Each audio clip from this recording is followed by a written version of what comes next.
Nationality के पीछे लोग जो है ना अपनी ज़िंदगियों को मतलब रुला देते हैं, लिटरली रुला देते हैं।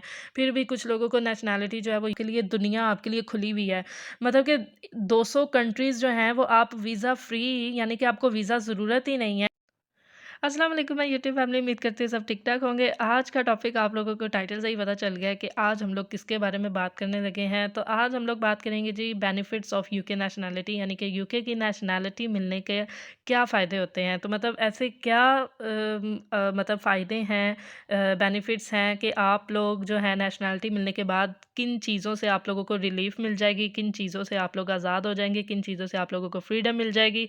तो ये सारे के सारे जो हैं टॉपिक्स हैं इनको हम डिटेल में डिस्कस करेंगे कि बेनिफिट्स ऑफ यूके नेशनैलिटी के क्या हैं। तो चलें जी मेरे साथ वीडियो को आपने बिल्कुल एंड तक देखना है, स्किप किए बगैर देखना है और अगर चैनल पर न्यू है तो प्लीज़ चैनल को सब्सक्राइब कीजिएगा, शेयर कीजिएगा और बेल का बटन दबाना ना भूलिएगा ताकि आप लोगों को मेरी सारी की सारी इन्फॉर्मेटिव वीडियोज़ जो हैं वो मिलती रहें। Thank you. तो चलें जी आज का टॉपिक के ऊपर बात करते हैं। सबसे पहले जी बिस्मिल्लाहिर्रहमानिर्रहीम। आज हम लोग जैसा कि आप लोगों को पता चल गया है कि बेनिफिट्स के बारे में बात करें कि नेशनैलिटी मिलने के क्या बेनिफिट्स हैं।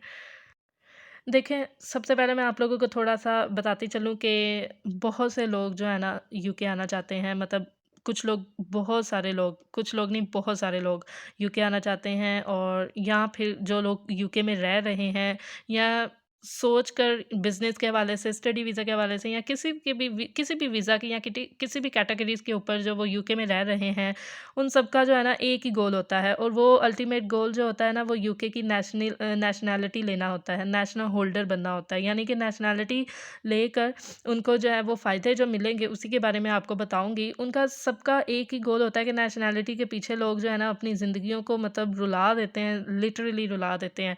फिर भी कुछ लोगों को नेशनैलिटी जो है वो यूके की नहीं मिल पाती। 6-7 साल 10 साल इतना वेट करने के बावजूद आप लोगों को जो है वो नेशनैलिटी कुछ लोगों को नहीं मिल पाती। लेकिन सबका एक यही अल्टीमेट गोल होता है कि 10 साल बाद भी वेट करके आपको नेशनैलिटी फिर उनको होता है कि हम लोग इसको लें, रेज़िडेंट मतलब यूके का बनें।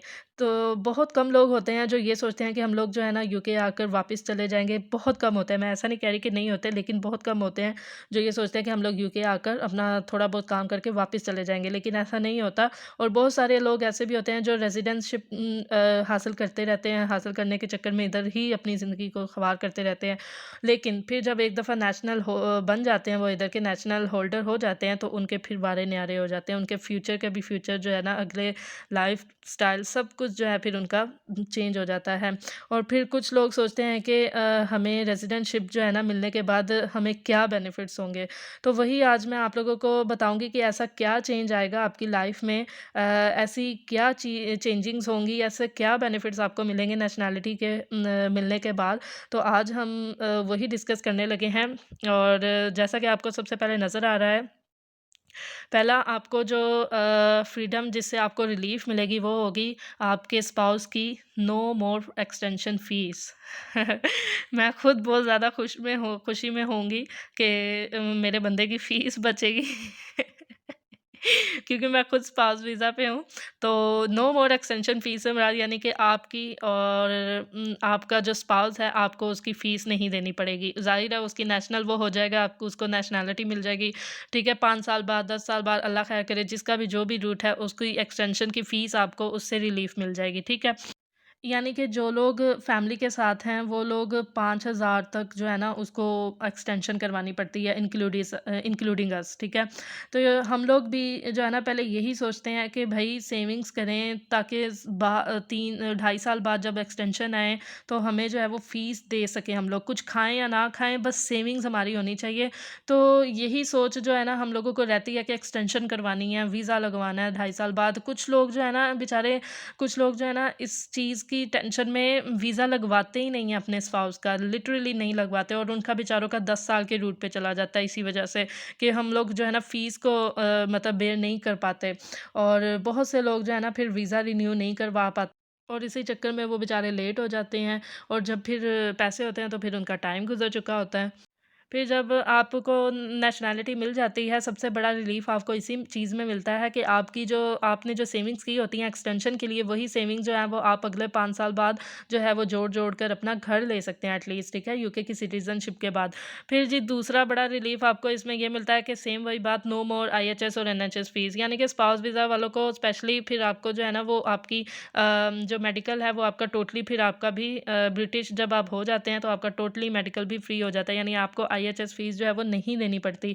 सेम वही बात कि आप लोगों को दोबारा से फिर इसमें भी सेविंग्स करनी पड़ती हैं। ज़ाहिर है जब आप एक्सटेंशन दे रहे होते हैं, ये दोनों बेसिकली रिलेट कर रहे हैं एक-दूसरे के साथ। जब आप अपनी एक्सटेंशन दे रहे होते हैं तो आपको ज़ाहिर है सेविंग्स करनी पड़ती हैं। सेविंग्स जब करेंगे तो फिर आप लोगों का जो बाकी के एक्सपेंसेस हैं वो फिर ऊपर-नीचे बैलेंस जो है ना वो फिर बजट आउट हो जाता है, तो जिसकी वज़ह से फिर आपकी सेविंग्स भी नहीं हो पाती और फिर मुश्किलात का सामना पड़ता है। तो ये 2 जो है ना बहुत बड़े रिलीफ़ होते हैं, आपको इनसे फ्रीडम मिल जाती है कि जब आप नेशनल होल्डर होते हैं यूके के, ठीक। मैं आप लोगों को इसमें अपनी ही एग्ज़ाम्पल दे देती हूँ कि जैसे मेरा दाँत का कोई इश्यू था, तो मैंने जो है ना मुझे बहुत ज़्यादा पेन हो रही थी, इतनी ज़्यादा पेन हो रही थी, यकीन माने कि मैं जो है ना निकलवाना चाह रही थी। मतलब वो डॉक्टर ऑब्वियसली यही मुझे रेफ़र कर रहा था कि इसको निकालेंगे ही ना, मेडिसिन दे-दे के भी कोई फ़ायदा नहीं होगा। तो वो मुझे क्या कहता है कि कितने की अब आप लोगों की आँखें खुली की खुली रह जाएँगी, कान खुले के खुले रह जाएँगे, जो आप लोग सुनेंगे। वो मुझे कहता है 720 पाउंड की आपकी जो है ना, यानी 720 पाउंड की आपकी ये दाढ़ निकलेगी। तो मैंने कहा तू रह ना पीछे, मेरी इतने की टिकट आ जानी है, मैंने पाकिस्तान जाके करवा लेनी है। तो वही बात हुई, वो पाकिस्तानी तकरीबन 10 लाख रुपए बनते हैं। तो मैं 10 लाख की यहाँ पे अपनी दाँत निकलवाती हैं, मेरा दिमाग ख़राब था क्या? तो मैंने वही 1000 रुपए की जाके पाकिस्तान से निकलवा ली। तो मतलब ये बहुत बड़ा रिलीफ़ आपको मिल जाता है इन 2 चीज़ों से ना नेशनल होने के बाद। तो तीसरा बड़ा टॉपिक जो बेनिफिट है हमारे पास वो है जी, नो मोर ट्रैवल रिस्ट्रिक्शंस। अच्छा, ये भी बहुत बड़ा मतलब बेनिफिट है आपको नेशनल यूके का होने के बाद, कि आपको जो है ना ट्रैवल्स की कोई रिस्ट्रिक्शंस नहीं होती।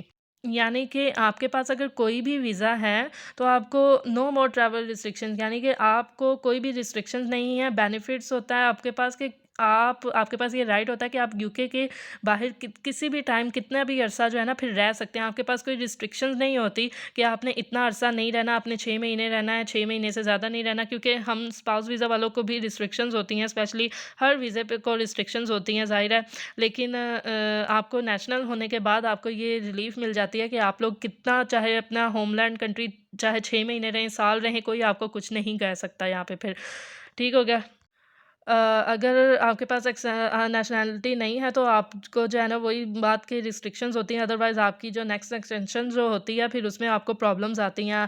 और अगर आप 180 डेज़ से बाहर रहते हैं ना तो फिर आपका रिजेक्शन भी हो सकता है वीज़ा। तो इस वजह से जो है ना फिर आपको सिटीज़न्स के बाद जितना मर्ज़ी आप लोग अरसा रहें, कोई भी कुछ भी नहीं कहता, कोई इसमें कोई रिस्ट्रिक्शंस नहीं होती। तो ये भी तीसरा बड़ा बेनिफिट है इसमें नेशनल होल्डर होने का यूके का। फिर जी बात करते हैं चौथा बेनिफिट की, कि visa free entry to many countries. Oh my god! ये तो जी सबसे बेस्ट है, visa free entry to many countries, यानी कि आप नेशनल होल्डर होने के बाद यूके का, यानी सिटीज़नशिप होने के बाद आपको मिलने के बाद आप किसी भी कंट्री में ईज़िली ट्रैवल कर सकते हैं without visa. Visa free entry आपकी हो सकती है। बस आपने टिकट लेनी है जी और पैक करना है अपना सामान और ये जा जी वो जा। 182 टू 200 कंट्रीज़ को आप इज़िली विज़िट वीज़ा कर सकते हैं। और जो है ना मतलब आपने बस वीज़ा लेना है और नेशनल होल्डर होने के बाद, यानी जब आपकी ब्रिटिश आप हो जाएँगे तब आप लोग इज़िली ट्रैवल आराम से कहीं भी कर सकते हैं। आपको किसी भी वीज़ा की ज़रूरत नहीं पड़ेगी, बस टिकट खरीदनी है आपने। यानी कि आसान लफ्ज़ों में आप लोगों की खुशी के लिए मैं अगर कहूँ तो आपके लिए ना इस बेनिफिट में जो है ना आपके लिए दुनिया आपके लिए खुली हुई है। मतलब कि 200 कंट्रीज़ जो हैं वो आप वीज़ा फ्री, यानी कि आपको वीज़ा ज़रूरत ही नहीं है। 200 कंट्रीज़ यानी कि 200 कंट्रीज़ जो है ना आप लोग उसको ईज़िली विज़िट कर सकते हैं उनको, और फ्री में ट्रैवल कर सकते हैं। बस आपने टिकट खरीदनी है, पैक करना है सामान को और जी ये जा वो जा। जिनमें हमारे पास सबसे बड़ा अमेरिका, कनाडा, बड़े-बड़े मुल्क आते हैं, Australia, Malaysia, Singapore, European countries, Dubai, Emirates के स्टेट, स्विट्ज़रलैंड, हर जगह को आप लोग फिर जो है ना तकरीबन 200 कंट्रीज़ को आप लोग विज़िट ईज़िली कर सकते हैं। कहीं भी जा सकते हैं, ठीक है? किसी भी वीज़ा की आपको कोई टेंशन नहीं हो सकती बस। लेकिन नेशनैलिटी होल्डर बनना पड़ेगा इसके लिए आपको। नेशनैलिटी होगी आपकी ब्रिटिश तो ही आप ये कर सकते हैं। अच्छा जी, अब बात करते हैं स्टेट पेंशन की। अच्छा, ये स्टेट पेंशन का जो है ना सबके लिए ही बेनिफिट है आई थिंक नेशनल होल्डर होने के बाद। क्योंकि बाकी कंट्रीज़ में जैसे हमारे पाकिस्तान में आपको कुछ कंपनीज़ जो हैं वो पेंशन देती हैं, कुछ नहीं देती। यहाँ पे एक बात है कि आपको स्टेट पेंशन लाज़मी मिलती है। अगर आपने यूके में काम किया है, अपनी सर्विंग्स दी हैं यहाँ पे तो आपको जो है ना यहाँ पे स्टेट पेंशन लाज़मी मिलेगी। कुछ कंपनीज़ यहाँ भी नहीं देती, लेकिन बहुत सारी कंपनीज़ देती भी हैं।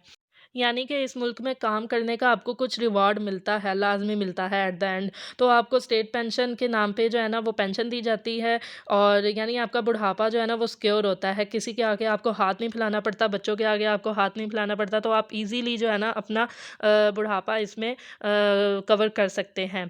ठीक हो गया इस बेनिफिट के साथ। फिर जी बात करते हैं नो वीज़ा रिस्ट्रिक्ट। अच्छा जी, नो वीज़ा रिस्ट्रिक्शन से मुराद यानी कि आप किसी भी वीज़ा पे हैं, किसी भी कैटेगरी पे हैं, यानी काम कर रहे हैं यूके में, तो कुछ ना कुछ तो रिस्ट्रिक्शंस होती हैं ना, लाज़मी होती हैं, ठीक है? यानी हर वीज़ा के ऊपर रिस्ट्रिक्शंस होती हैं, हर वीज़ा के ऊपर जो है ना रिस्ट्रिक्शन लाज़मी होती हैं। फिर रिन्यूअल उसको करवाना पड़ता है, यानी रिन्यू कराना पड़ता है और जॉब के लिए जब आप अप्लाई करते हैं, तो कंपनी भी समटाइम्स जो है ना हेजिटेट फ़ील कर रही होती है।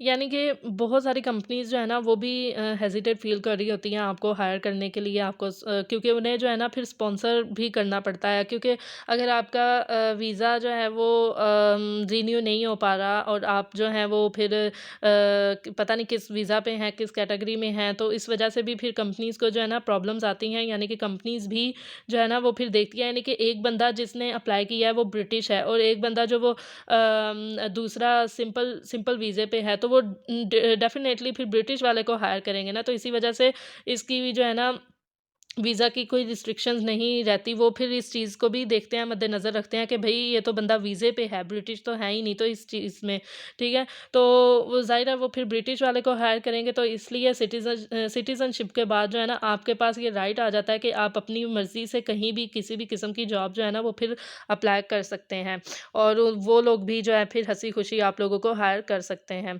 तो हमारे पास फिर अगला है जी नो वर्क रिस्ट्रिक्शंस। अच्छा, इसमें नो वर्क रिस्ट्रिक्शंस में ये है कि आप फुल टाइम और पार्ट टाइम जॉब मतलब नेशनैलिटी मिलने के बाद आराम से कर सकते हैं। मतलब आपको किसी भी किस्म की वर्क रिस्ट्रिक्शंस नहीं होती। सम वीज़ा के ऊपर जो है ना रिस्ट्रिक्शंस होती हैं, उनको फ़ॉलो करना पड़ता है। सम वीज़ा के ऊपर यानी कि जैसे स्टूडेंट वीज़ा है, वो 20 आवर्स से ज़्यादा जो है वीकली काम नहीं कर सकता, ठीक है? लेकिन आप जब नेशनैलिटी होल्डर मतलब हो जाते हैं, नेशनल यहाँ के हो जाते हैं, तो आपको जो है ना फुली राइट होता है, आपके पास फ्रीडम होती है कि आपको मतलब कोई भी वर्क की रिस्ट्रिक्शंस नहीं होती। आप लोग आराम से किसी भी किस्म का वर्क जो है चाहे पार्ट टाइम करें, फुल टाइम करें, चाहे दोनों करें एट अ टाइम, तो आप लोगों को कोई भी कुछ भी पूछने वाला नहीं होता। यानी कि मैं आपको ऐसे एग्ज़ाम्पल देती हूँ कि कोई भी बिज़नेस आप लोग कर रहे हैं यानी कि जब स्किल वीज़ा पे आप लोग काम करते तो आपको जो है ना बहुत सारे रूल्स जो है ना उनको फ़ॉलो करना पड़ता है और 20 आवर से ज़्यादा आप लोग काम भी नहीं कर सकते। लेकिन जब आप नेशनल हो जाते हैं यहाँ के नेशनैलिटी होल्डर होने के बाद आपके पास जो है ना वो बेनिफिट होता है कि आप कोई भी किसी भी किस्म का बिज़नेस जो है ना इधर एस्टेब्लिश कर सकते हैं। चाहे आप 2-2 जॉब्स कर रहे हो, चाहे फुल टाइम कर रहे हैं, पार्ट टाइम कर रहे हैं, चाहे दोनों इकट्ठी कर रहे हैं, तो कोई भी रिस्ट्रिक्शंस नहीं होती। सो होप सो आप लोगों को यहाँ पे समझ आ गई होगी। अब बात करते हैं थर्ड लास्ट की banks offer better interest rate. अच्छा जी, नेशनल होल्डर होने के बाद यूके का बैंक्स भी आपको बहुत ज़्यादा अच्छी ऑफ़र जो है ना इंटरेस्ट रेट करता है क्योंकि यहाँ पे घर जो है ना बेसिकली मॉर्टगेज पे होते हैं, हर चीज़ मॉर्टगेज पे मिल रही होती है। तो आप लोगों को जो है ना पहली बात तो ये इंटरेस्ट रेट मतलब इस चक्कर में पड़ना ही नहीं चाहिए लेकिन अगर आप लोगों जस्ट इन केस मैं आप लोगों को इसका बेनिफिट बता रही हूँ तो आप लोग जो है ना फिर इसका बैंक भी जो है ना आपको काफ़ी अच्छी ऑफ़र इंटरेस्ट रेट देता है। आपको एग्ज़ाम्पल मैं इस तरह देती हूँ कि एक बंदा जो ब्रिटिश है, सेम वही बात बिज़नेस वाली कि एक बंदा जो ब्रिटिश है, उसने मॉर्टगेज पे या कुछ इस तरह करके जो है ना बैंक से इंटरेस्ट रेट उसको ऑफ़र हुआ है, तो वो ज़ाहिर है बैंक उसको देगी, ना कि एक सिंपल वीज़ा वाले को, ठीक है? क्योंकि उनको डाउट होता है कि भई इसका तो वीज़ा पे है, ये स्किल वीज़ा पे है या स्पाउस वीज़ा या जो भी वीज़ा पे है, उसकी कैटेगरी के लिहाज से फिर उसको चांसेस कम होते हैं। इसलिए बैंक जो है ना फिर लो ऑफ़र करता है इंटरेस्ट रेट। इस वजह से ये बहुत बड़ा बेनिफिट आ जाता है आपके पास। फिर जी बात करते हैं सेकंड लास्ट की nationality pass to next generation. Okay. Basically nationality जो है ना वो आपकी जनरेशन टू जनरेशन जो है ना चलती रहती है, ठीक है? यानी कि आप नेशनल हैं, आपकी शादी एक ब्रिटिश बंदे से हुई है, आप नेशनल होल्डर हो गए हैं, आपके बच्चे हुए हैं, आपकी फैमिली बनी है, ठीक है, माशाल्लाह से। तो आपकी जो है ना फिर जनरेशन टू जनरेशन जो है ना नेशनैलिटी चलती रहती है। आपके बच्चे ऑटोमैटिक ब्रिटिश हो गए हैं, सही है? तो आपको आपके बच्चों की जो है ना वो नेशनैलिटी की वजह से जो है ना उनकी एक्सटेंशन नहीं करवानी पड़ती, क्योंकि वो ऑलरेडी जो है ना ऑटोमेटिक आपके बच्चे ब्रिटिश हैं। लेकिन एक बंदा जो फैमिली के साथ यहाँ पे मूव हुआ है उसको बच्चों के साथ तो उन्हें जो है एक्सटेंशन की फ़ीस जो है ना वो करवानी पड़ती है, भरनी पड़ती है, एक्सटेंशन करवानी पड़ती है। तो इस चीज़ का भी फिर उन लोगों के लिए बेनिफिट है जो लोग फैमिली के साथ मूव हुए हैं, तो वो नेशनल होल्डर होने के बाद उनकी नेशनैलिटी जो है की वजह से उनको एक्सटेंशन फ़ीस कवर हो जाती है। फिर जी लास्ट की बात करते हैं। अच्छा जी, अब लास्ट की बात करते हैं कि access to public funds. Um, public funds basically वही बात, अगर आप लोगों ने मेरी पिछली वीडियो देखी है तो आप लोग अगर नहीं देखी तो लाज़मी उसको देखिएगा। पब्लिक फंड्स के ऊपर मैंने यूके के बेनिफिट्स के हवाले से जो है वो पूरी अपलोड की हुई है। इसमें आप लोगों को वहाँ पे फुली गाइड मिल जाएगी कि कौन ले सकता है, कौन नहीं ले सकता। लेकिन आपको मैं छोटा-सा इसमें थोड़ा-सा और बता देती हूँ। यानी कि इसमें आप लोग किसी भी वीज़ा पे हैं, किसी भी कैटेगरी पे हैं, तो आपको जो है ना बीआरपी कार्ड जो है ना आपके पास होता है। तो ठीक है, आपके ऊपर उस पे साफ-साफ लिखा होता है कि आपको जो है ना नो पब्लिक फंड्स, आपको पब्लिक फंड्स नहीं मिल सकते जब तक आप नेशनैलिटी नहीं ले लेते। यानी कि लो इनकम वालों को जो है ना वो बेनिफिट्स मिलते हैं, और कुछ किसी की कैलकुलेशंस में आता है, किसी की कैलकुलेशन में नहीं आता, जैसे कि मेरी पिछली वीडियोज़ में आप लोग देख सकते हैं जाके। तो वो आप जो है ना असेस नहीं कर सकते, लेकिन नेशनैलिटी होने के बाद आप यूज़ कर सकते हैं। यानी अगर कोई प्रॉब्लम में है, किसी को कोई बेनिफिट्स की ज़रूरत पड़ गई है, खुदा ना ख़ास्ता कोई डिसेबल हो गया है, इलनेस है, कोई जॉब नहीं कर पा रहा, कोई लो इनकम पे है, तो उस बिना पे जो है ना फिर बेनिफिट्स जो है ना बेसिकली आपकी बैकअप बनते हैं। लेकिन अगर आप उस क्राइटेरिया को मीट कर रहे होते हैं तब आपको जो है ना वो बेनिफिट्स मिलते हैं, अदरवाइज़ नहीं। तो ये थी सारी की सारी आज की वीडियो नेशनैलिटी के बेनिफिट्स के हवाले से। उम्मीद करती हूँ आप लोगों को मेरी आज की वीडियो जो है वो पसंद आई होगी। अपना बहुत सारा ख्याल रखिएगा, ज़रूर दुआओं में याद रखिएगा। मैं आऊँगी इंशाल्लाह ताला अपनी नेक्स्ट वीडियो के साथ, अपने नेक्स्ट व्लॉग के साथ। तब तक के लिए अपना बहुत सारा ख्याल रखें। अल्लाह हाफ़िज़।